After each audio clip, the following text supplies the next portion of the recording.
each of the speakers to briefly introduce themselves in a couple of sentences. So if we can start with you, Pablo, could you tell us who you are briefly in a couple of sentences? Yes. Hi, everyone. Thanks for joining. My name is Pablo Pérez Bedmar. I'm the head of the product and marketing department in Powen, which is a startup focused on energy transition, offering self-consumption systems to our customers and customers that believe in an alternative energy. Based in Madrid, by the way. Thank you very much, Pablo. And then Matthew, if you could tell us who you are very briefly. Sure. Hi, everyone. So my name is Mathieu Ablard. I'm working with Engie in business development. I've been doing that for about 15 years. And I'm now based in Dubai, Middle East, looking after the development of solar PV projects for Engie in this region. Thank you very much, Matthew. And last but definitely not least, the one to present is Prabin. Yes, hello everybody. So should I share my screen at the same as well here now then? If yes. You are, yeah, yes, I was muted. Okay, yes, so I try to do two things at the same time. I'll try to start sharing my screen while I introduce myself. See if I manage to do that. Hi everybody. So my name is Prabin. I'm from Ecos. I'm responsible for our corporate customer portfolio. We are a leading company within energy attribute certificates, and we have been. I've been with the company for about 10 years. Our head office is in Oslo, and I'm based in our office in the Geneva region in Switzerland. And I'll try to get my sharing going here. And please tell me if that is if I'm succeeding or not. Yeah, you have succeeded in sharing your presentation. Good, great. Okay, so then I'm Carlos. Then I'm just starting. Please. Okay, great. So thank you to ATA for insights for inviting Ecos to participate. It's highly appreciated. So the title here is Alternatives to Support the Energy Transition. I will try to give just a little bit of insight to one or two alternatives. But before that, just a couple of words about who we are in the company, so where I come from. We've been around since the inception of the energy attribute certificate market in Europe, known as guarantees of origin. Over the years, we're working globally with all different standards of these certificates. We have possibly more than 400 power plants that we source from, and we've been working with the customers. We work with our customers through their value chain, including helping them not only in their own operations, but also with the supply chain issues, sustainable development goals, meeting science-based targets, and RE100 commitments. And we also do what we call selective PPA advisory, where we help some of our customers with PPA challenges. And by the way, possibly as I speak, we will be announcing today our advisory role for a PPA that was signed just 2 days ago in Europe. So if you stay tuned to Ecos, you will see that. We thought it was very cool when about a year ago this publication was made and we showed up. We are in the world of energy attribute certificates. We are a major player. Possibly we do more volumes on an annual basis than anybody else. There are no statistics to support what I'm saying, but we believe that that might be the case. But we're a small company. We're only 20 people, 20 specialists working on this full time. Still, we thought it was cool that we showed up here. So, but beyond that, this is looking at this. These are names that most people hadn't heard about only a short while ago. So this also reflects the world we live in and the market we live in renewable energy. Things are moving. And if this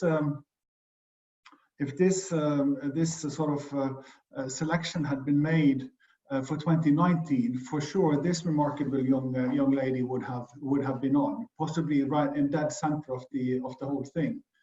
Many people today would place her among the top 5 or 10 most influential people in the world. And the remarkable thing is 15 months ago, nobody outside of her personal circle knew who she was. And I think that sort of beyond what she does and beyond her as a person, that is actually possible. And that she has such an influence, directly influencing political movements in countries, etc., is quite remarkable. So I'm telling this as a backdrop, in the same way that if you guys look at your video, you will see from looking at me that I've been around for a while. And I can tell you, over my years in working in industry, to see not only NGOs pushing CEOs to do more, but actually also seeing CEOs pushing other CEOs and pushing authorities and governments to take more climate action is quite remarkable. And I think that again sort of illustrates the times that we live in and how things are not necessarily being put on its head, but really evolving and taking on new shapes. And in this space and on this backdrop, we have some really cool companies announcing some very, very interesting and good stuff over the years. This, of course, is not new to 2019. This has been going on, led by some of the most sort of respected and sought after both employers and customers. And these are just some examples. There are many more. Now, this has created a buzzword, I think it's quite interesting. Suddenly, PPA was on everybody's lips. PPA in the energy among energy people in the industry. Suddenly, sort of PPA was really the buzzword, and I think it's interesting, as a first step to try to understand a little bit sort of what's behind. Why was this so? Why did suddenly sort of PPA become almost the sort of the all attention grabber in this environment?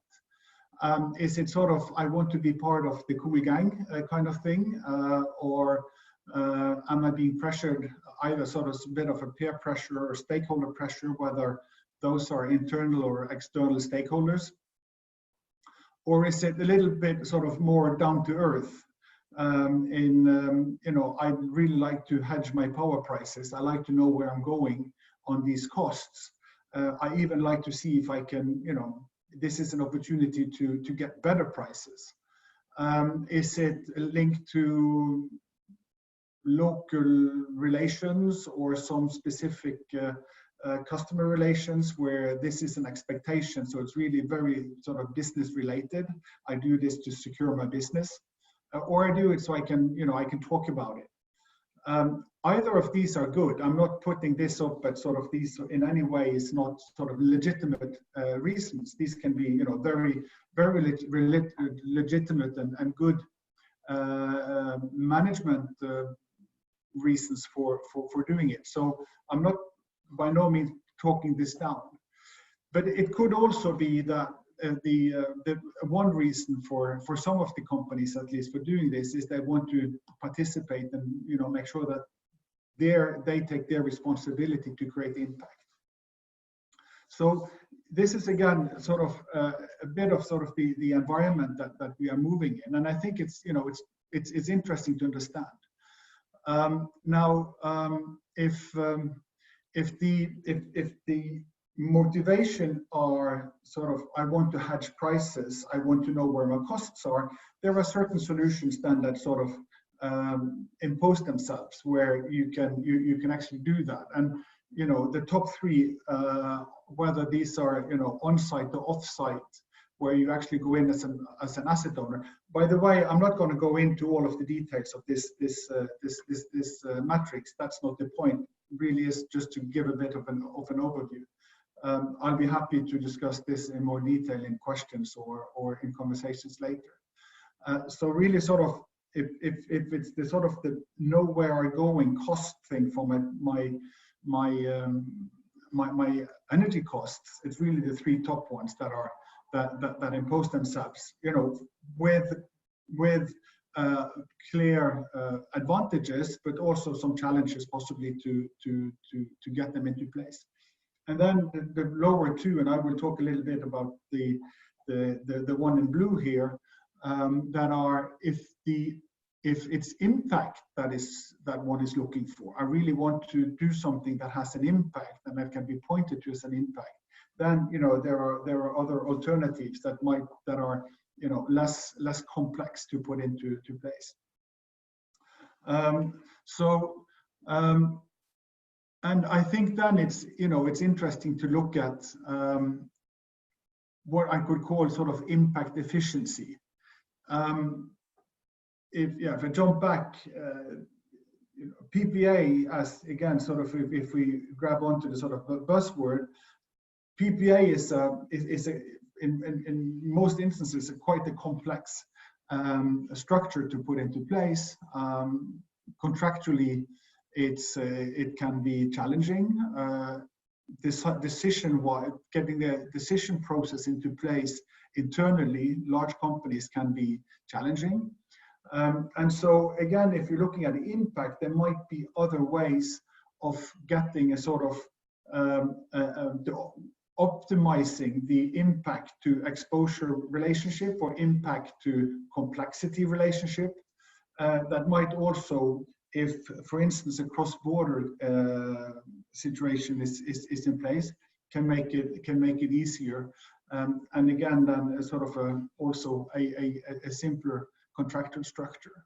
So I will just mention one example here, and I'm not going to go into to any lengthy technical descriptions. I'm really looking just to get to communicate to you an idea and a concept, which is, I think, is fairly easy to understand, and that can be, you know, can be taken further in other conversations.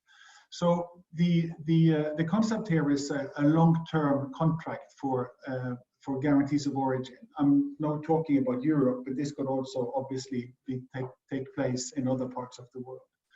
We are working on transactions with some of our customers that look like this. So these are discussions we have with project developers, pre-finance closing of a project that they have in the pipeline that is not financed yet. And as some of you might know, typically a project developer, if they sign a utility PPA, so meaning that it's a utility that signs up and it becomes the off-taker, the utility's main reason for doing this is to secure that they have the load that they have committed to. And it's not really to document renewable production.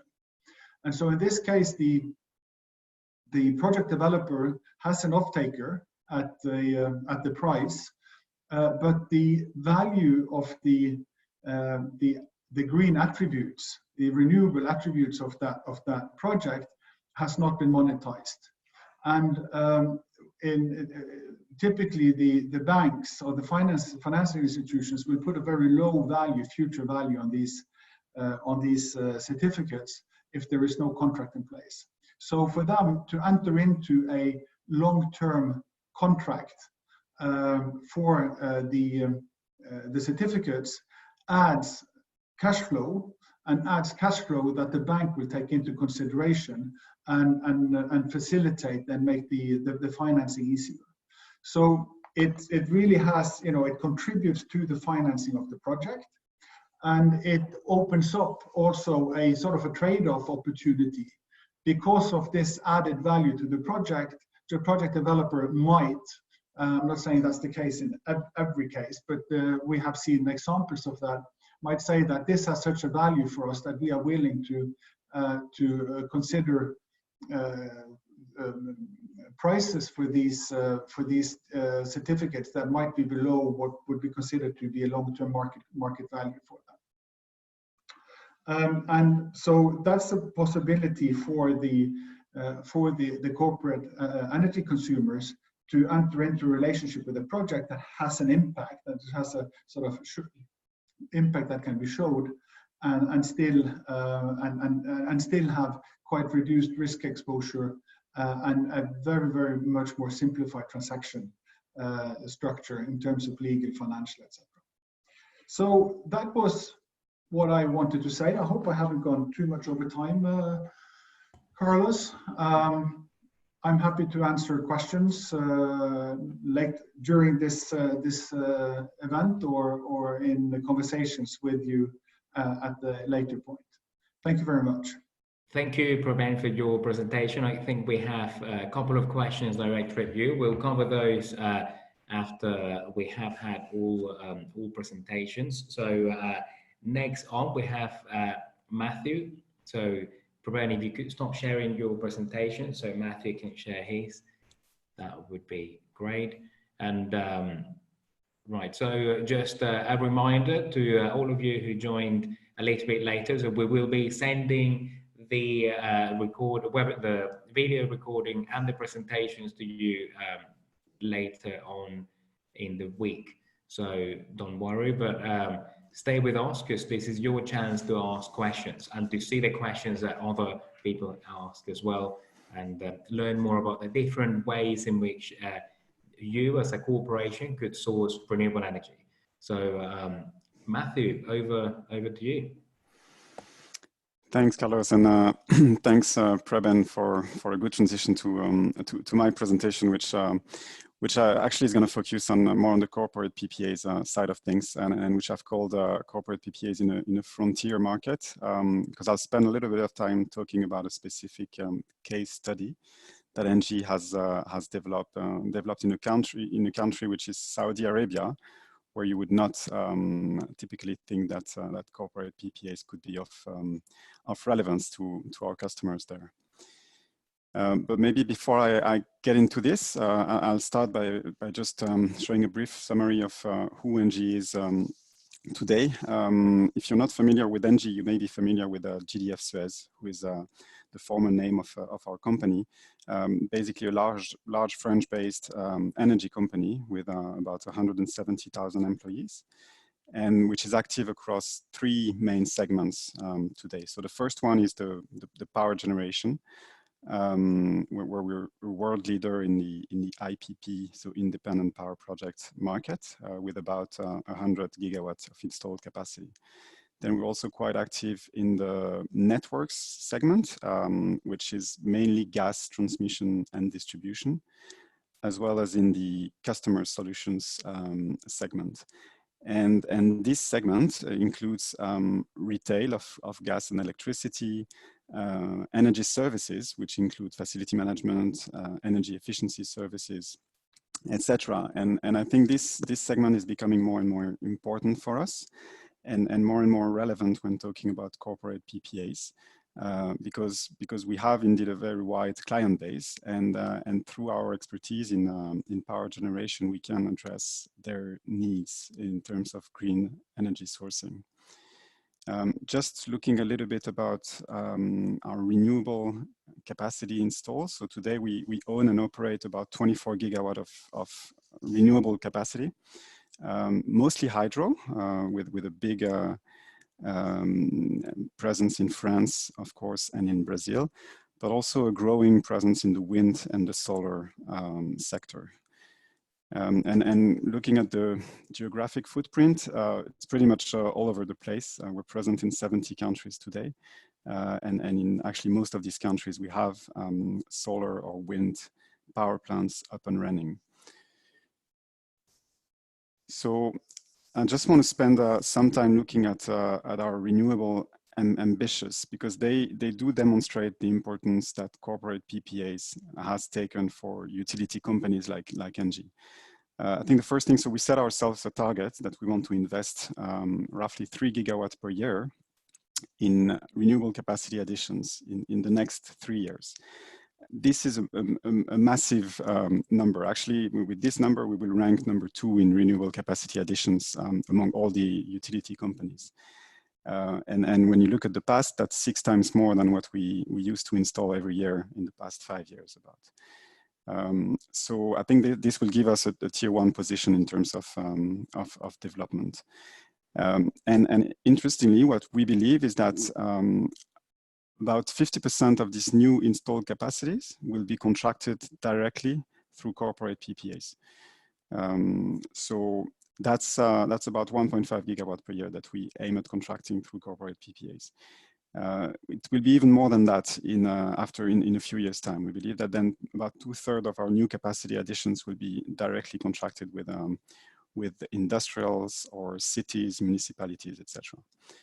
And I think we also want to diversify our presence in terms of technology by getting into more sophisticated technologies such as biogas, offshore, storage, because we believe that in the end, today the corporate PPA market essentially focuses on wind and solar, but I would definitely expand to other technologies in the future. I think maybe a few things that that differentiate ourselves to our competitor, and which are actually quite relevant when speaking to our customers. I think it's really our presence throughout the whole value chain, from the early stage origination of projects, where you need to master development and permitting of land essentially and access to the grid. We also have strong engineering and in-house EPC contracting capabilities, where we can offer to our customers best-in-class contracting capabilities and procurement efficiencies. It's also quite important when you talk to customers to have the ability to have strong financial engineering capabilities and to understand how you will be able to finance the project that is going to supply energy to your client, because they will not, obviously most of these industrial companies interested in corporate PPAs will not want to invest their own capital into these renewable assets. They will rely on their utility provider or energy provider to do this investment on their behalf. We also have, of course, strong O&M expertise and quite important also the energy management capabilities that we've developed to allow us basically to convert intermittent renewable energy supply into more firm or even base load if that's what our client wants, energy supply.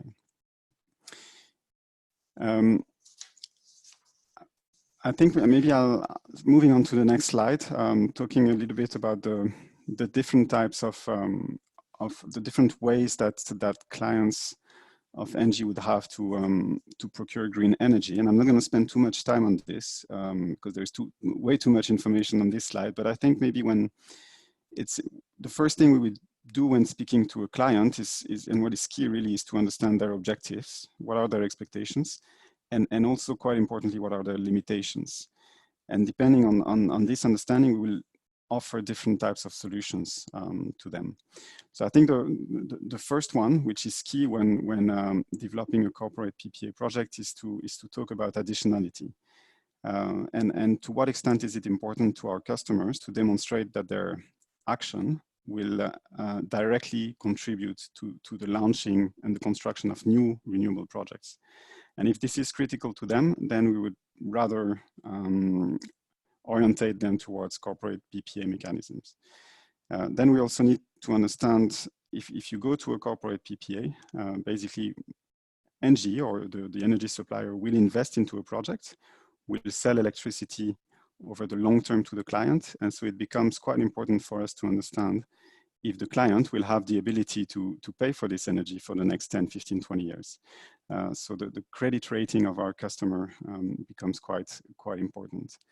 And also important its ability to enter into a contract for the long term. Because it's only if you can find a customer that is willing to contract for the long term that we will be able to trigger the investment into a new renewable project. Another important element is to understand how quickly do they want to demonstrate the impact of their decision.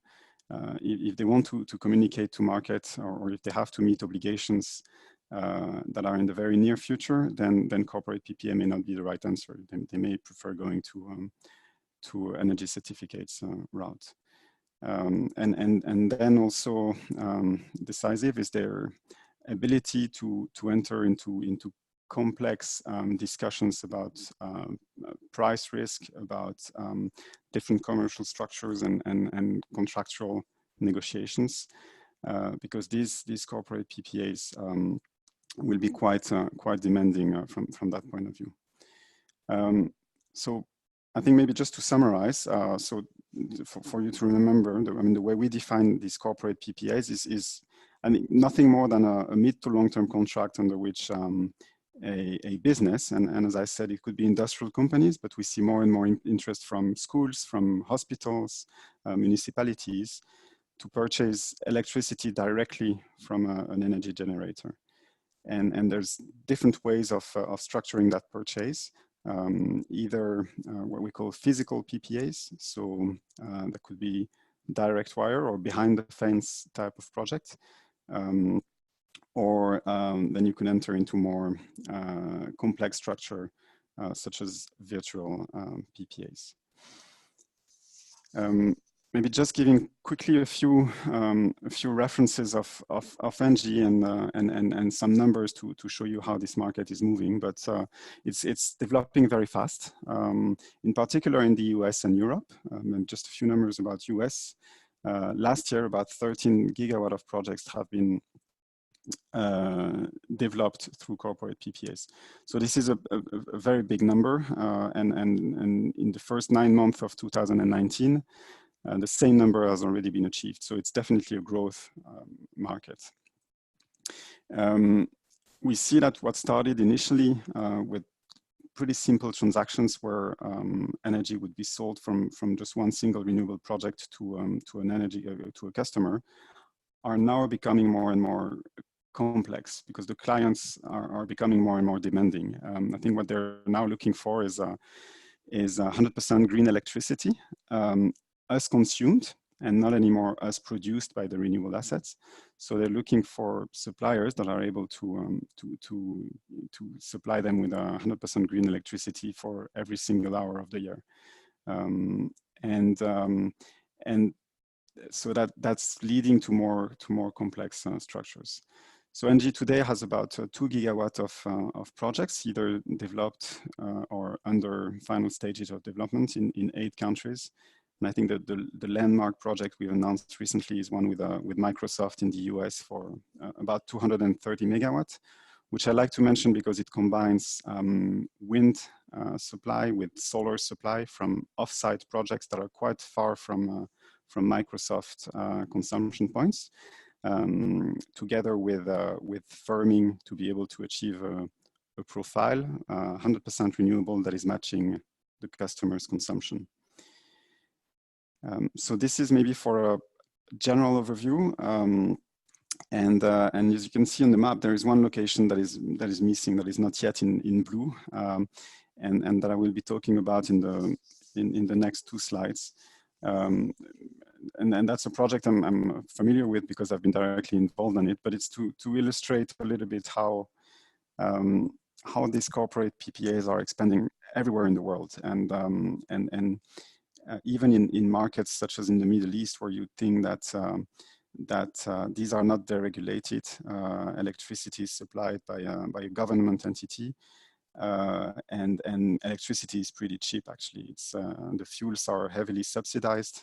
It's all conventional or thermal-based power generation, but still in these markets we see that renewable corporate PPAs are making an entry. So. The project in question is the first corporate PPA in the GCC. It's a direct wire PPA. So behind the fence project with a client that is called NADEC. And just to let you know, NADEC is one of the largest dairy producer in the Middle East and North Africa.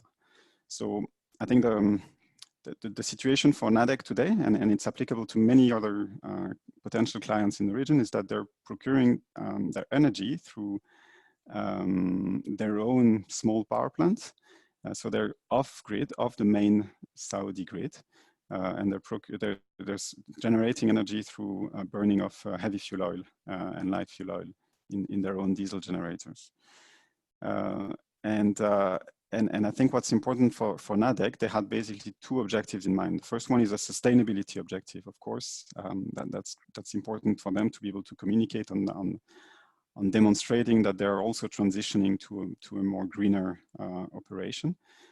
But quite interestingly, it was also a cost-saving objective, and they wanted basically to benefit from the world record tariffs that they were seeing all around in the Middle East happening for their own operation, and to basically generate electricity at a cheaper cost.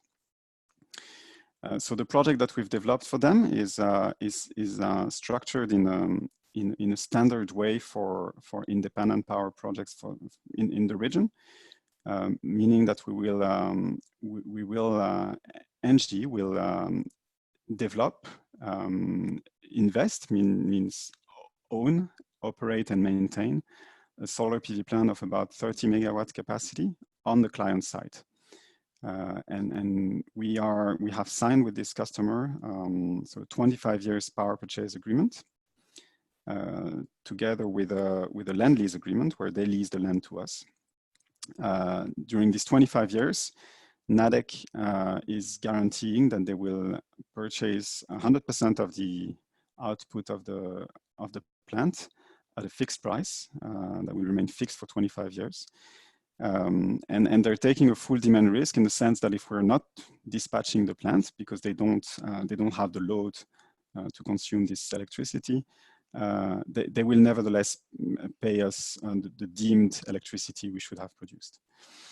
So this is the way we've structured this project. It corresponds, just to give you an idea, to a $25 million investment for ENGIE on this client side. So I think I was talking about the sustainability objectives. This is quite important in this case because, I mean, immediately after signing this contract, NADEC has been able to communicate on displacing about 120,000 barrels of oil every year. And this was, of course, one of the objectives, but as I said, not the only one. With this project, basically, they've been able to procure electricity at about half of the regulated electricity pricing in Saudi Arabia. So they're going to buy at 2.5 USD cents per kilowatt hour for the next 25 years, which is quite exceptional for a private customer to be able to buy at half the grid price, but also to be able to buy electricity at more or less the same tariff as these world record low tariffs that we're seeing in the region. And finally, I mean, as it was the first of these type of contractual structure in Saudi, it is attracting a lot of interest from other customers. And we're definitely hopeful that this will help launch the corporate PPA market in Saudi, but also in the wider Gulf region as well. Of course, it's not been done without challenges. And I think the main one that we see in this region and that has been very much the case in other regions as well is the lack of regulation. Basically, there is no standard for getting electricity generation license or permits for this type of project when you talk about a first of a kind. Then, of course, you need to be able to access land, and again, in this part of the world, this is somehow complicated. And finally, when you're competing with electricity prices that are heavily subsidized, as you can see in more frontier markets, or against electricity generated from fuels that are themselves heavily subsidized, it makes the business case more challenging. But anyway, so we've been able to overcome these challenges and come up with a solution that was very much in line with clients' expectations. So hopefully this is the beginning of a new trend in the region. And that's it for me, Carlos. All right, thank you very much, Matthew, for your presentation. See, we have a few questions coming in. So if you have, to you guys who are in the audience, if you have questions, definitely send them through the Q&A box, and we'll try to cover them after the next presentation, which is the last one by Pablo. Yeah, I was going to say, if you could stop sharing, great. Yeah, so whenever you're ready, Pablo. Okay, give me a second and I will just share my screen. Yeah, I can see it works. So. Okay, so thanks again. Thanks everyone for joining.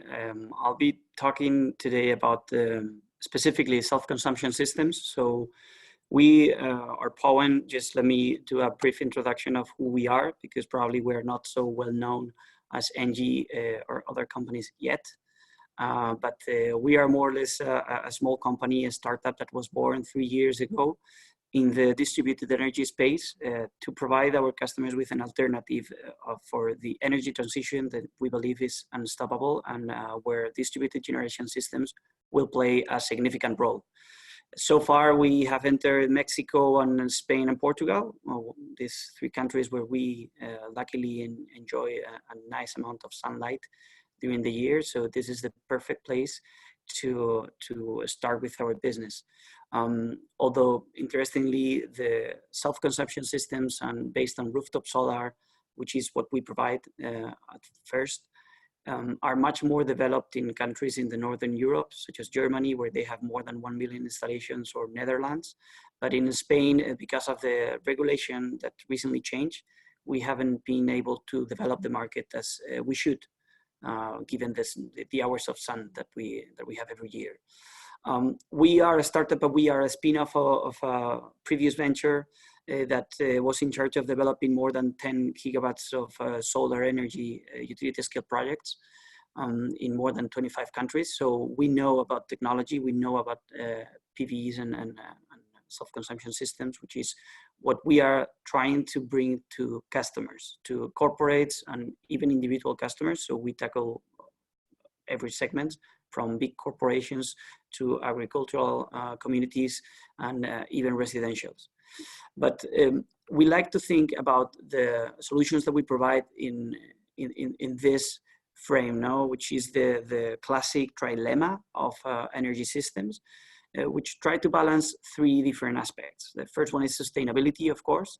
Second one is what it's called the energy equity, which is the cost, basically the affordability of the energy and how it is affordable for customers and to be competitive.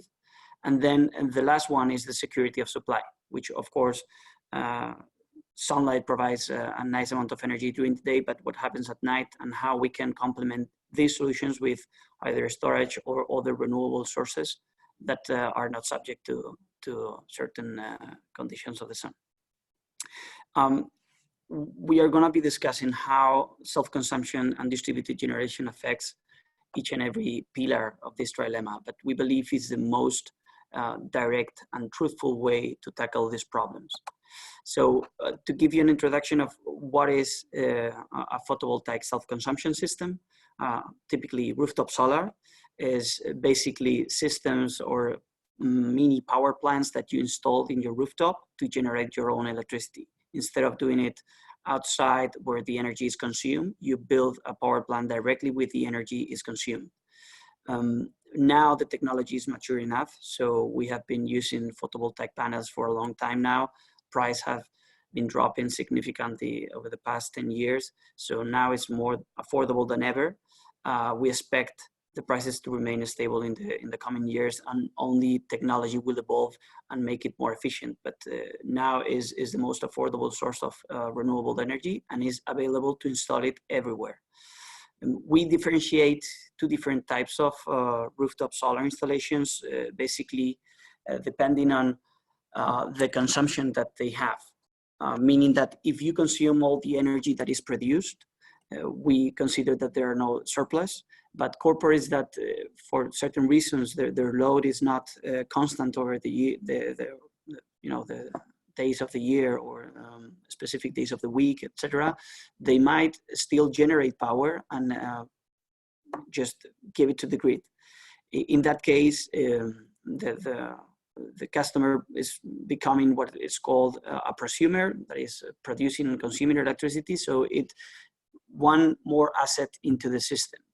And this is specifically important because I would like to share, it's not in the slide, but I would like to share a record that was hit last month in Australia, where this system are super extended. And in October 21st, I think, at noon, 64% of the demand of South Australia region was covered by self-consumption systems. So when these solutions become massive and the scale grows, this can play a significant role in how the market is configured.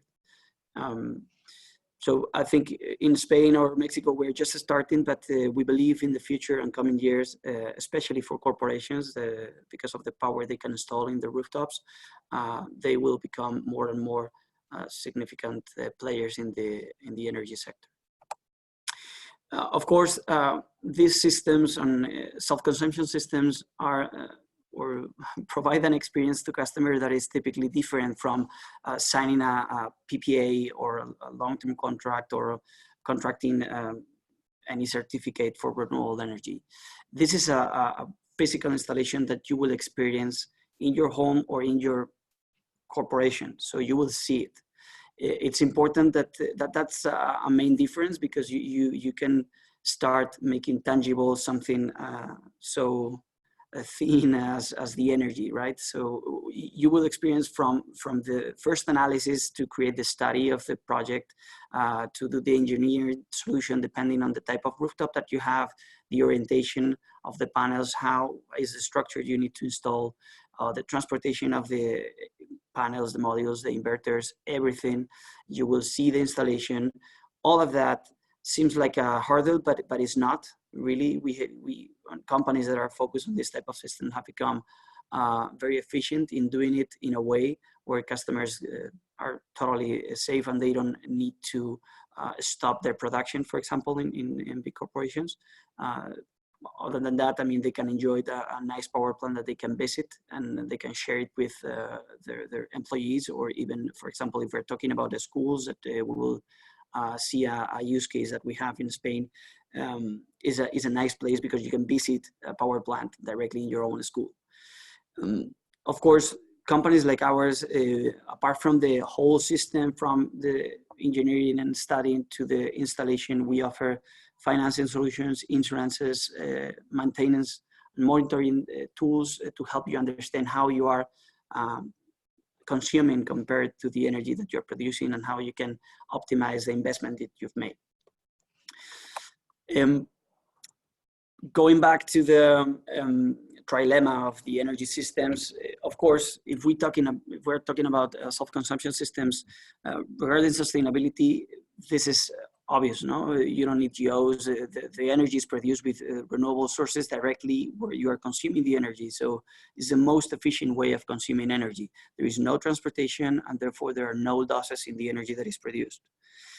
It's affordable because typically in the projects that we're making in Spain and Mexico is even better because of the structure of the market. But in Spain, which is a more stable and regularized market in that matter, we are seeing paybacks from 3 to 8 years, depending on the consumption of the customer. This is important, and of course, if we take into account also for these paybacks some of the incentives that are starting to appear, tax incentives at the municipal level that our customers can enjoy when they do this type of investment, the payback is decreasing by 1 or 2 years even. So it's a perfect moment to start with this. Of course, another option that we have and we offer to customers is what we have been discussing, a version of the PPA, which is a physical PPA, where we own the plant and we operate it, but we sign a long-term contract with our customers to sell them energy, of course, at with a discount of between 20 or typically 40% of the daylight energy prices that they have with their energy retailer. And regarding security, the nice things about this systems is that we tackle more or less between 8% to 40% of the consumption, typically, in a corporate or in an industrial or commercial customer. But the customers will still be connected to the grid. So the security of supply is always ensured because regardless of the weather or even at night, they can still consume energy in the traditional way. And they can complement our solution with another PPA or traditional green energy supply for a retailer.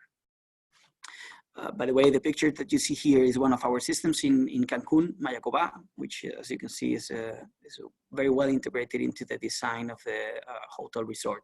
We're going to see a more ugly but more efficient systems in the following slides, which I wanted to make it tangible by sharing some of the use cases that we have. This is the biggest plant that we have just finished in Spain. This is 6 megawatts of solar power that were installed in what is called in Spain a comunidad de regantes. This means a community of people that pump water to irrigate their fields. This is in the agricultural space. The nice things about this is the most similar way to an energy community because they share this resource and they use it to pump the water during the season where they need to irrigate the fields. And it's more than 2,000 people using this installation to water their fields. The nice things about this system is that they can now irrigate the fields during the day because typically they were pumping the water overnight because energy prices were lower. But it's better for the field to irrigate them when there is sunlight. So this is something that they can do. Of course, with our system.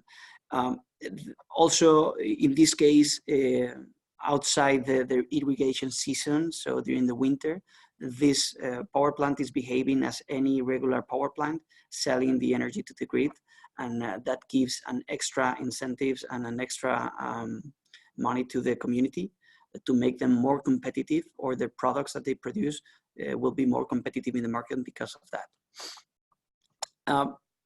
In a lower scale, of course, this is more the typical system. I would say that it's more like the average of a commercial system in Spain or for self-consumption in this case. This is a school in the middle of Madrid. It's 137 kilowatt, which tackles more or less, I think it was roughly the 30% of the energy that they consume. With annual savings of 20%, which again, not only the savings are important for the school, it's just also how to show to their students how energy is produced, how sustainable they can be. And there are additional values other than just the savings that of course are super evident in this case with a payback of 8 years without taking into consideration the tax incentives that they enjoy during 3 years in Madrid. Another example is more in the industrial level. This is a bigger plant. This is 0.5 megawatt for a brewery that is in the south of Spain. In this case, the annual savings are less, but as you can see, is 100% of utilization of the energy that is generated. This is, is one of the typical cases for industrial customers. As you can see here, they are saving more than 50,000 euros per year in energy. And they are planning to extend this to other breweries that they have in the south of Spain. So, and I wanted to share very briefly the latest project that we've made. I mean, this is not yet completed. That's why I cannot share any picture, but this is a bigger industrial customer where we're installing 4 megawatts in the rooftop. Is more than 12,000 panels, and the energy savings every year will be over 420,000 euros. Of course, this is a very the energy consumption that this type of customer have is huge, no? But and we're only tackling 16% of the consumption, but they consume everything. In this type of systems, the only constraint that we have is, of course, the dimensions of the rooftop. Otherwise, we would keep installing panels and power because they can consume as much power as we can install. For that matter, I think there are 2 different constraints that we need to understand here. One is the consumption that you have. If your pattern is really aligned with the photovoltaic generation pattern or not, to embrace this type of solutions, because the savings will be higher, of course, if you consume energy during the day. But even if you consume energy at every hour of the day, you can still embrace these systems and tackle only a portion of your consumption, depending on how much that is, right? But that was in very brief detail what we do. Of course, I'm available to answer any questions about this. This is an exciting technology that we're putting to customers, so I'm happy to answer any questions that you may have now, or feel free to reach out later on if you feel so. Thank you. Thank you very much, Pablo, for your presentation. So we have a number of questions here, let's start with the question that everyone has in mind. So, out of those 3 options, which one is the best? No, actually, that's not a good question. It was meant to be a bit of a joke. I thought it was clear with mine, but in case there is. It was meant to be a joke, probably a bad one. But right, so let's start with the questions from the audience, just to see if you were awake. Actually, Pablo, if you could stop sharing for a while so they can see as well, whilst we are having our discussion. Right, so one question I would have is you have talked about additionality. So if I understand the concept correctly, that means the amount of new renewable energy that is encouraged by an action that you could undertake, such as having a PPA or one of the other options. So so I know, Matthew, you mentioned that if a customer wants to have an impact in that way, you recommend a PPA. Why is that? Why does it impact additionality more than other options? I think it's in terms of image. I think my view is that it would have the strongest impact, because without this PPA, we would not basically trigger the launch of the project and invest in the project. We need to first contract the energy for long term before we take the decision to invest into this project. So this is really the main trigger for us to invest, and the client will be able to to claim that impact. Okay, well, thank you very much. And what are your views, Preben and Pablo, about the additionality impacts that your options have?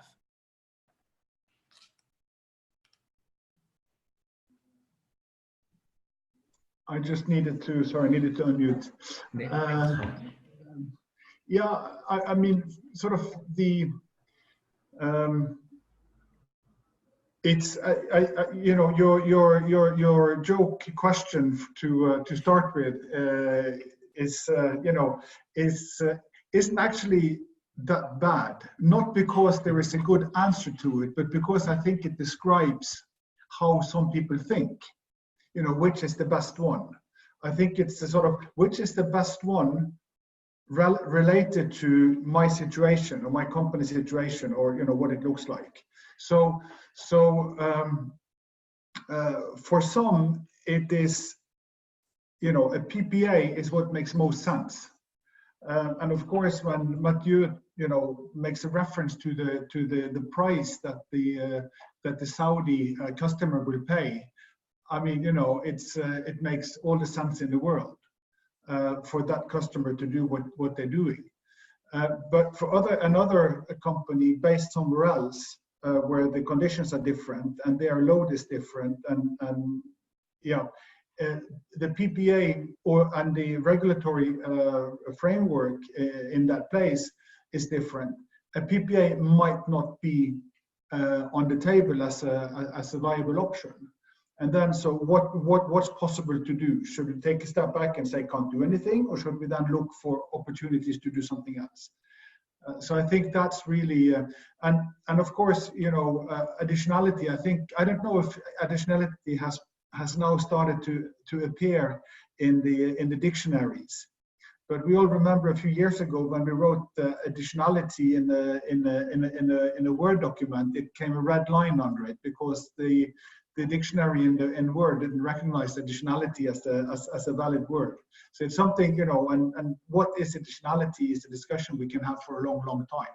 So we start also now to talk about impact. What is the sort of the concrete impact of what is being done?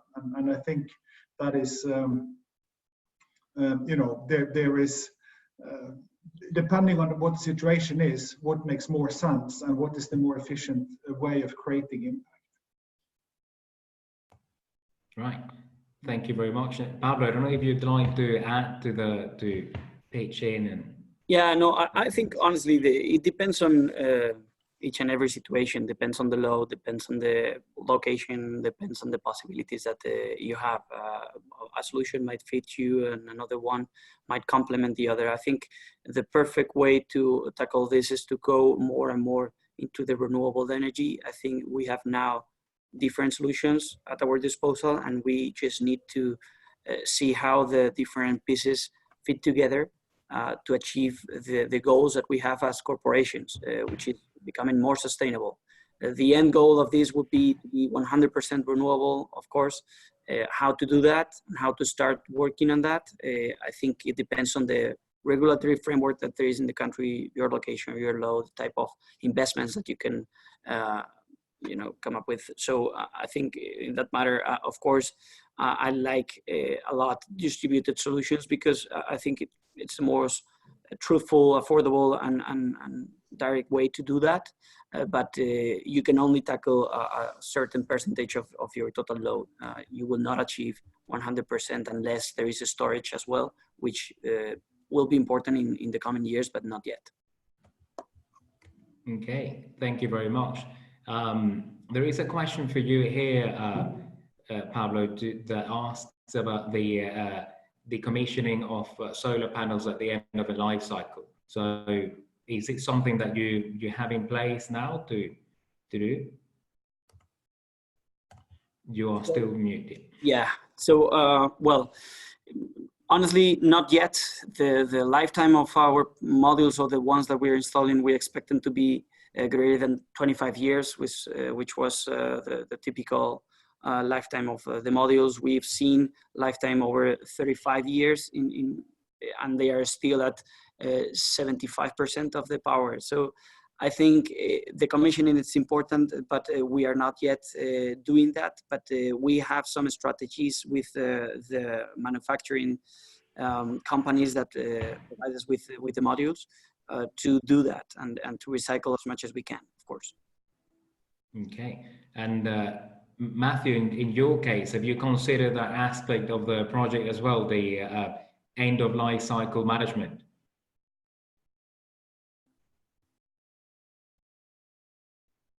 Sorry, I was on mute. No, I mean to be honest, we do budget for end of life costs, but because these projects are 20, 25, 30 years horizon, we set aside a budget, but we've not yet reached any clarity on how we will effectively manage that at that point in time.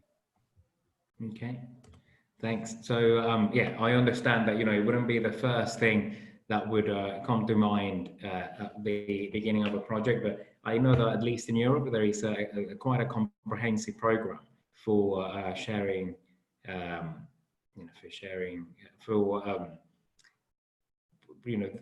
dealing with decommissioning. I think we've lost Matthew. Right, so we have a number of questions here, but I see that there are kind of parts of conversations that you have already started with, that you have answered in writing. I think, we're also already over the allotted hour, so, but I don't want to cut the conversation short so abruptly. So, in a few words, I'd like you to say, what kind of client, generally speaking, you would recommend your solution. So if you could start, Preben, who do you think is a prime example for someone who could benefit the most for going for your solution, which, as I understand, is certificates of origin? I'd say that it can apply to many. It can apply to companies that do not have the load, either the load size or the load structure that would sort of typically fit into a PPA. It could also be to companies that might be in that position, but for some reason the management does not want to take such a large commitment over a long period of time, and that could be for flexibility reasons, or that could be for a number of reasons.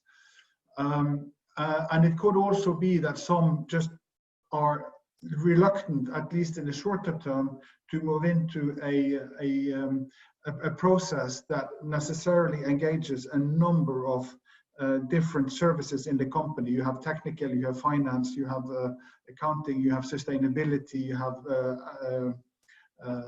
have site management, etc. And it can be, just to get everybody to sit around the table and agree on a process can be quite challenging. There are different motivations, but I think to say, in terms of flexibility and in terms of a lighter process and a lower financial commitment,